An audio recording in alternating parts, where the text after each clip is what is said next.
जय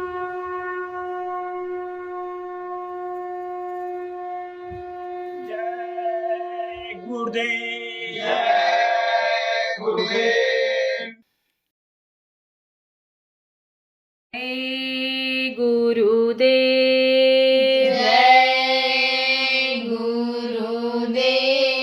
स्वामी नाही दूजा कोई, नाही दूजा कोई। स्वामी नाही दूजा कोई, नाही दूजा कोई। अलख अनामी एक तू ही है मेरा स्वामी, तू ही है मेरा स्वामी।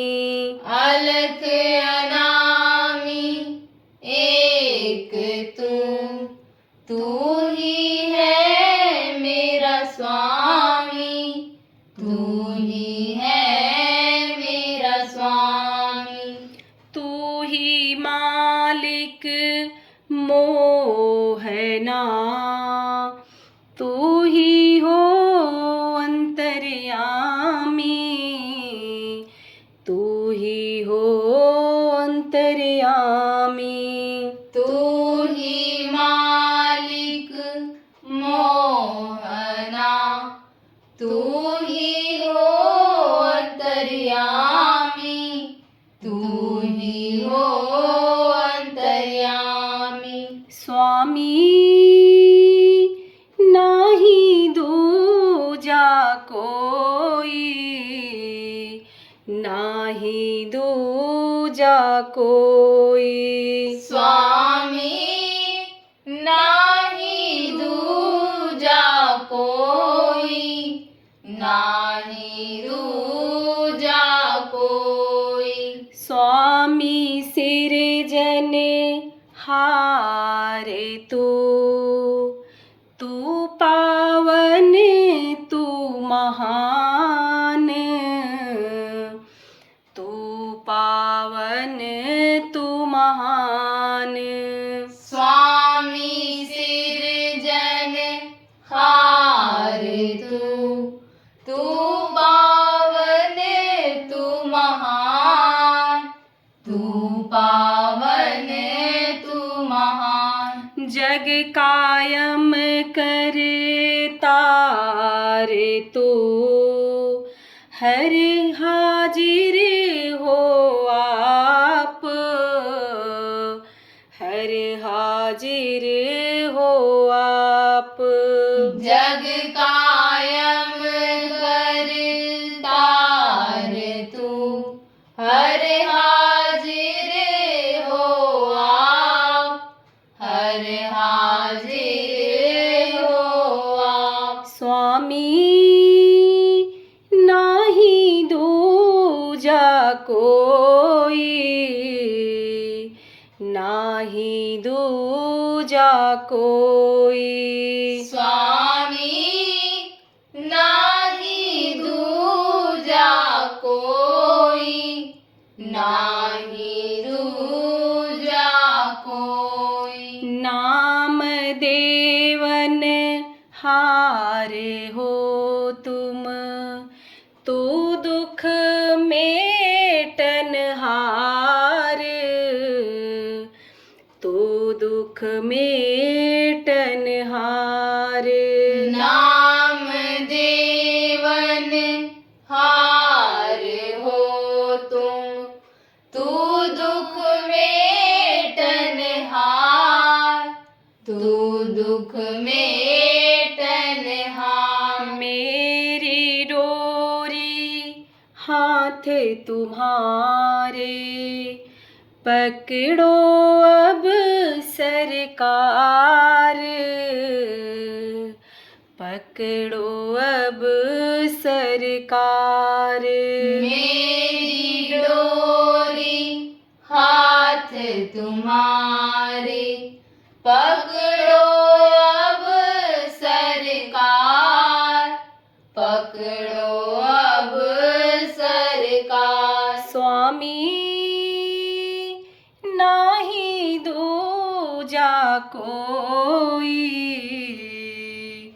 नाही दूजा कोई। स्वामी नाही दूजा कोई, नाही दूजा कोई। अजब अनुपम छवि निराली, मन मोहक है स्वरूप,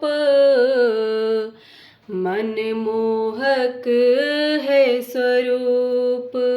अजब अनुपम छवि निराली, मन मोहक है स्वरूप, मन मोहक है स्वरूप।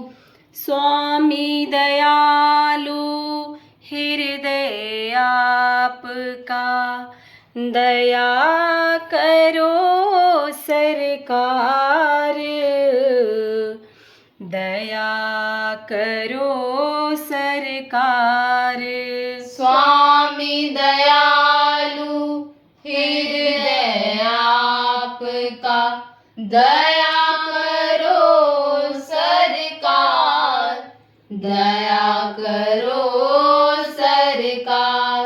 स्वामी नाही दूजा कोई, नाही दूजा कोई। स्वामी नाही दूजा कोई, नाही दूजा कोई। जय गुरुदेव, जय गुरुदेव।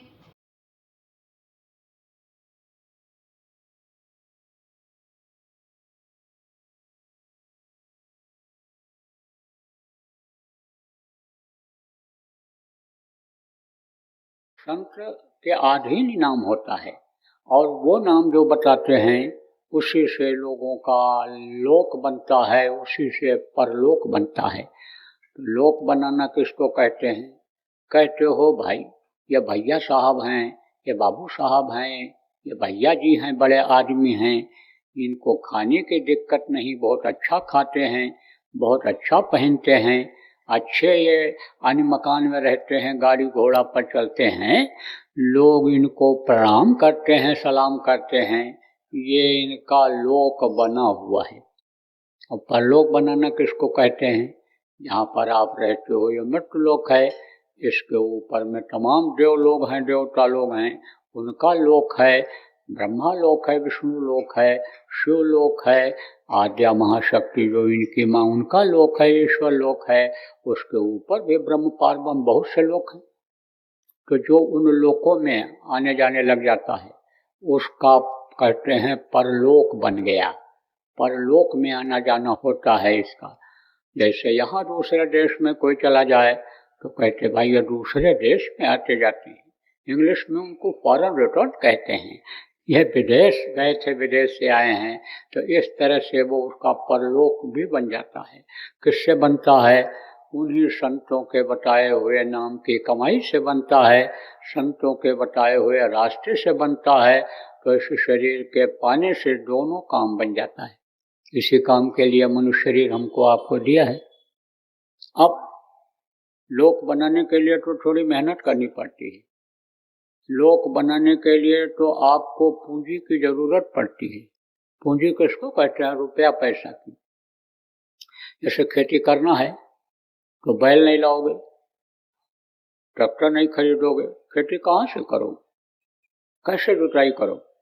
किराए पर भी जुताई कराते हो, पैसे की जरूरत है, धन की जरूरत है। नौकरी अगर लेनी है तो पढ़ाई करने में पैसा खर्चा करना पड़ेगा, मेहनत करना पड़ेगा। आपको बिजनेस व्यापार करना है, दुकान खोलना है तो उसमें भी पूंजी की जरूरत पड़ेगी, पैसे की जरूरत पड़ेगी। जब पहले लगाओगे तब पाओगे।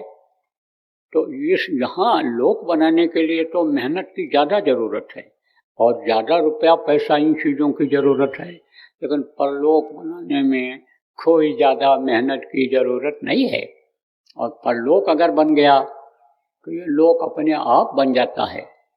देखो प्रेमी, अभी आप गांव के सीधे साधे आदमी हो और आपसे किसी से पूछा जाए कि दुनिया किसने बनाया है, तो बोलोगे भगवान ने बनाया है।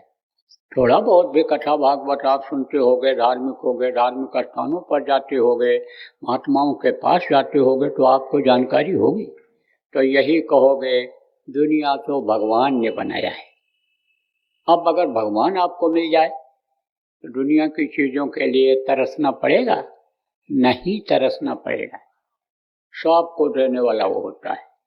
अब जाकी जैसी चाकरी वाको वैसा दे, राम धरो के बैठकर सबका मुजरा ले, जाकी जैसी चाकरी वाको वैसा दे।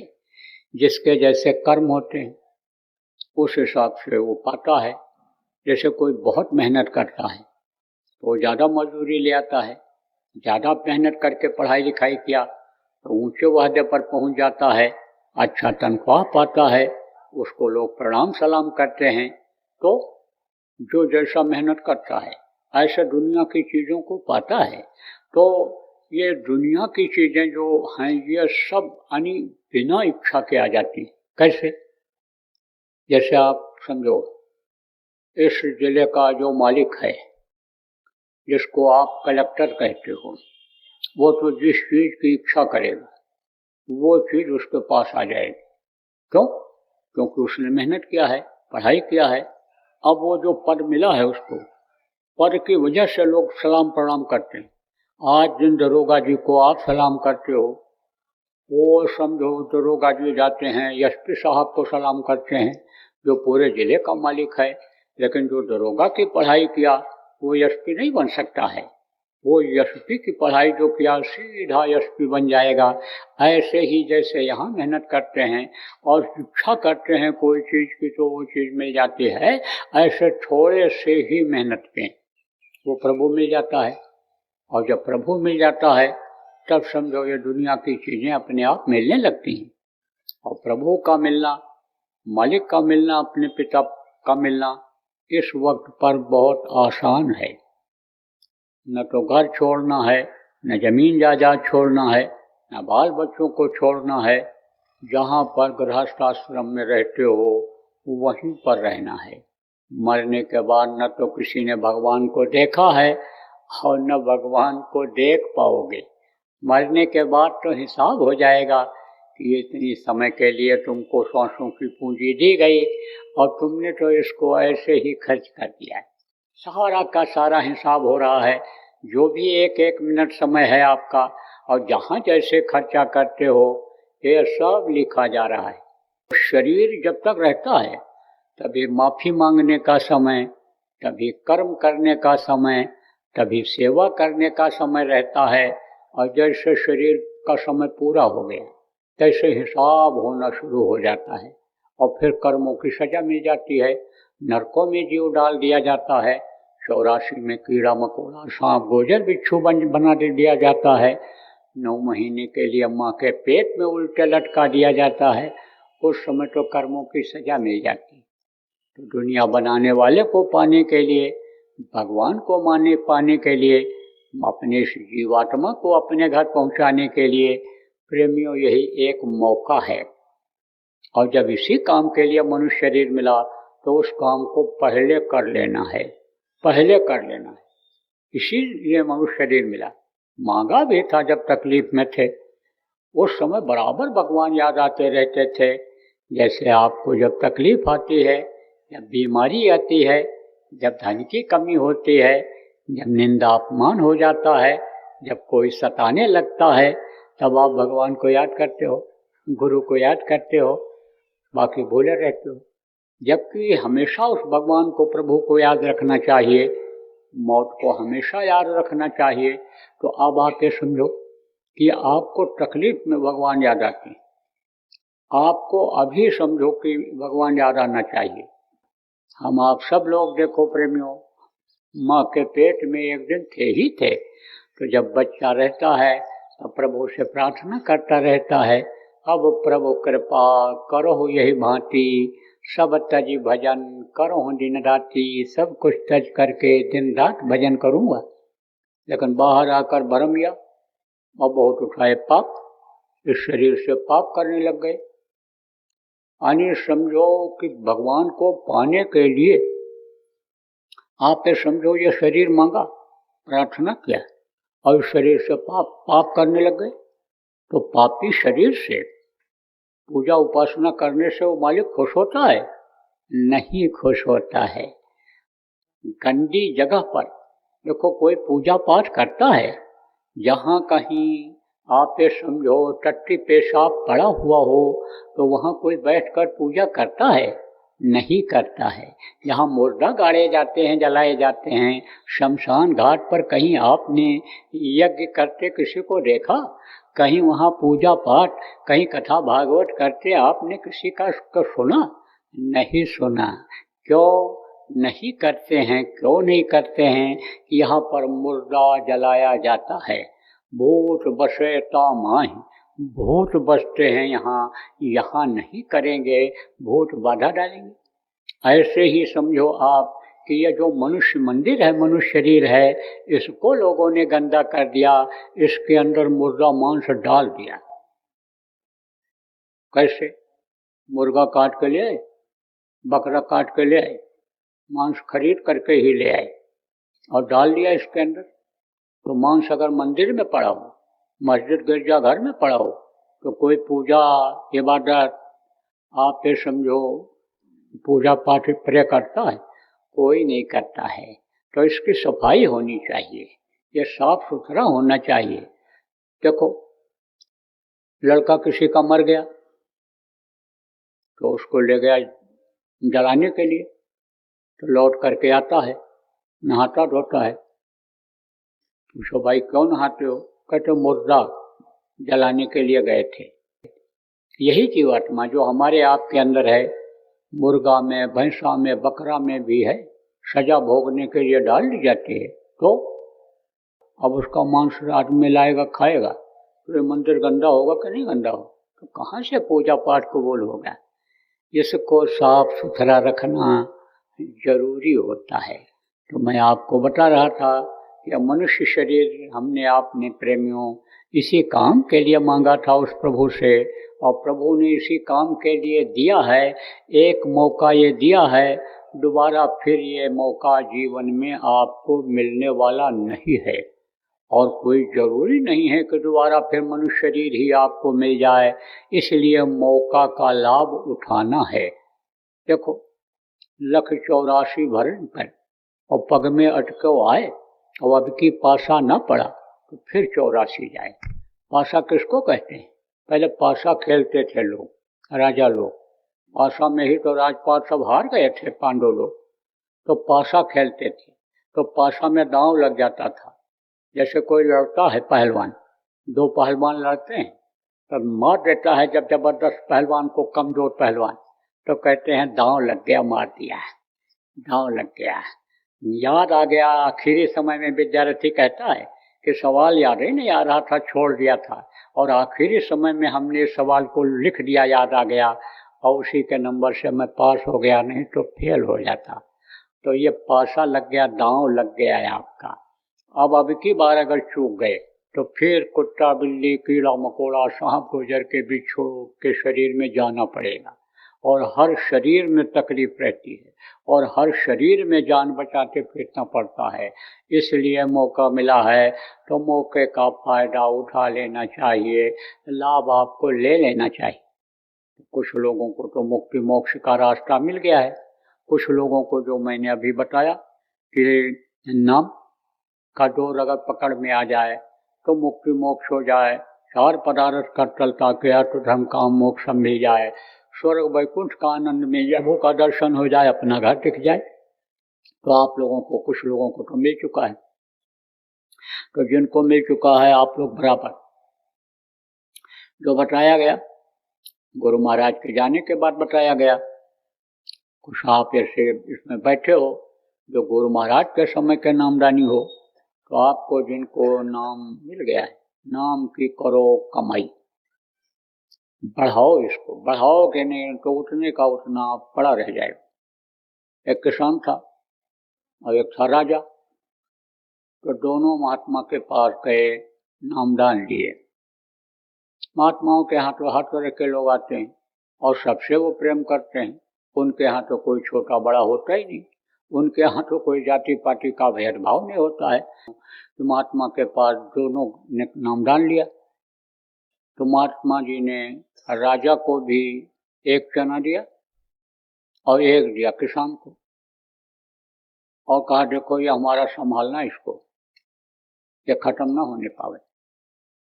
तो राजा ले गया, क्या किया, सोने में मढ़वा करके और गले में पहन दिया कि भाई गुरु जी ने दिया है और संभाल करके रखने के लिए दिया है।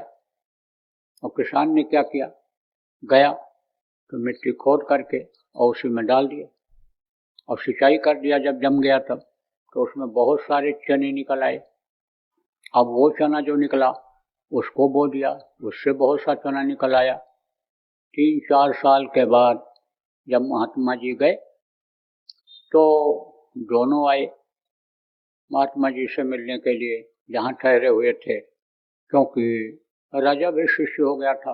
राजा को भी महात्मा के पास पहुँचने का लाभ मिलने लगा था।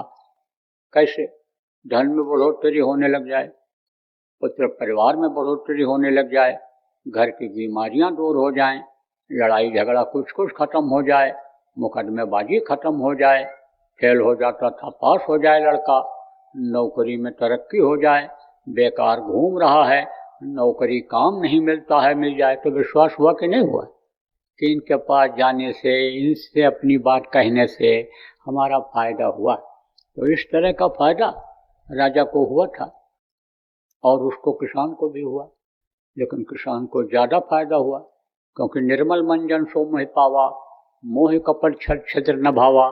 वो सीधा साधा था, मेहनत और ईमानदारी की कमाई करता था, उसकी रोटी जो खाता था उससे बुद्धि सही रहती थी, उससे दिल दिमाग सही रहता था। वो समय निकाल करके जो नाम दिया था उसके नाम की कमाई किसान करता था और राजा दूसरे की कमाई खाता था, ऐश आराम करता था। राजा भजन भाव भक्ति नहीं कर पाता था। क्यों? क्योंकि मोह न नारी नारी कर रूपा, पन्नगारी चरित अनूपा, माया और भक्ति गोस्वामी जी महाराज ने कहा इकट्ठा नहीं रहती। तो जब धन की कमी होने लगती है तो समझ लो भक्ति बढ़ रही है, और धन जिसके पास ज़्यादा हो जाता है भक्ति भाव भजन सब खत्म हो जाता है।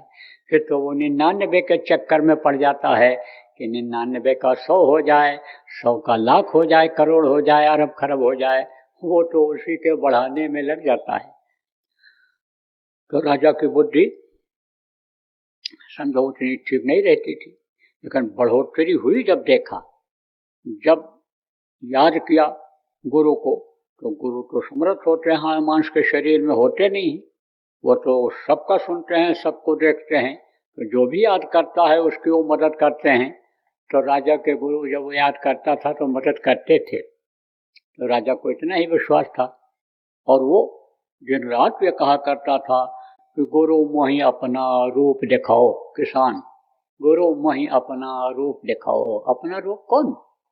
आत्मा, जैसे मैंने आपको बताया आंख कान और ये सब कहते हो मेरा है, लेकिन आप कौन हो? ऐसे ही गुरु मोहि अपना रूप, अंतर का रूप। प्रेमियों सत्संगियों, जो अंतर में गुरु का रूप देख लेता है वो गुरु के लिए कुर्बान होने के लिए फिदा रहता है। आप ये समझो उनके लिए फिदा हो जाता है, कुर्बान होने के लिए तैयार रहता है। तो वो तो भगत था, भगत निकल गया, गुरुमुख निकल गया किसान, वो समझता था। तो उसने क्या किया, अनाज बहुत चना काफी पैदा कर लिया, ढेर बना लिया उसका अनाज का, उसके यहाँ ढेर लग गई अनाज की। तो महात्मा जी गए, तो राजा भी मिलने गया और वो किसान भी गया।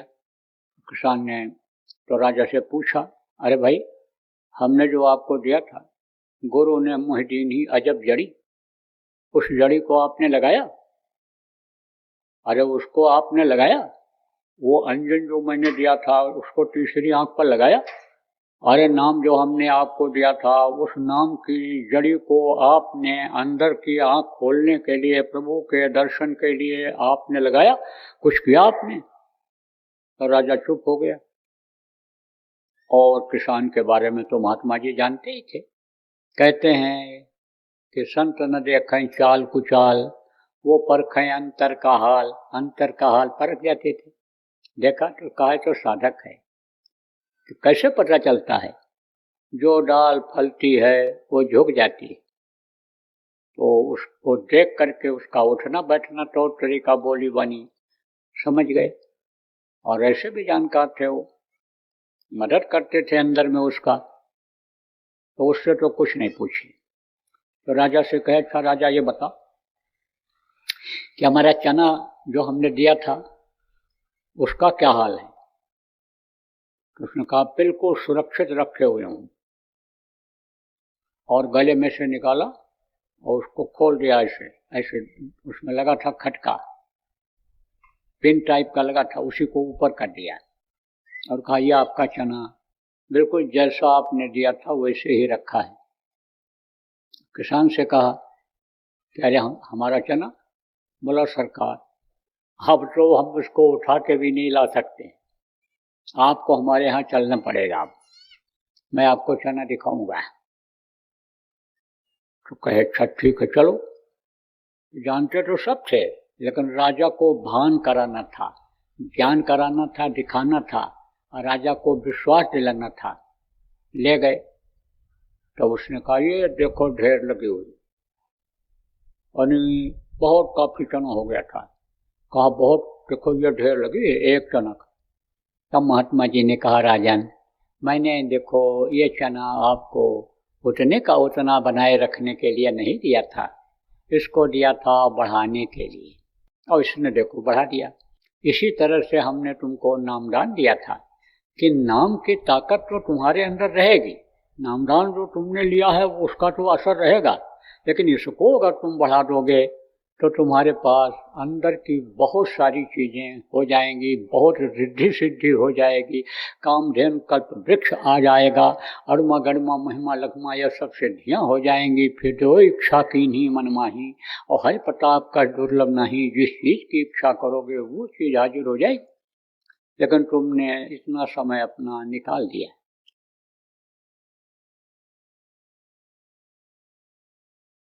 और देखो प्रेमियों, गुरु पूजा में सबकी पूजा है, और गुरु समान कोई न दूजा है। ये गुरु पूर्णिमा आ रही है, सब लोग अपने अपने गुरु को याद करेंगे, पूजा करेंगे, उनके बताए रास्ते पर चलने का संकल्प बनाएंगे। तो अपने लोगों के लिए, हम लोगों के लिए, आप लोगों के लिए, सबके लिए एक अच्छा मौका है कि एक जगह इकट्ठा होकर के गुरु का पूजा किया जाए, गुरु का ध्यान किया जाए, भजन किया जाए, गुरु से दया मांग करके अंदर में कुछ प्राप्त किया जाए।